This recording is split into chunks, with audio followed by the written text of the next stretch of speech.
44 inch blouse की cutting, सिलाई, fitting सिलाई, तुरपाई और कज पट्टी की सिलाई करने का सबसे आसान तरीका।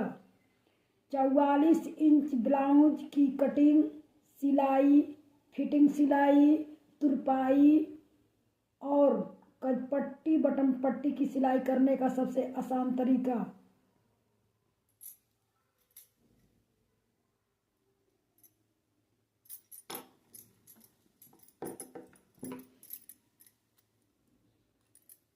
ये 34 इंच का ब्लाउज है, इसका कटिंग और फिटिंग सिलाई सब हो गया है।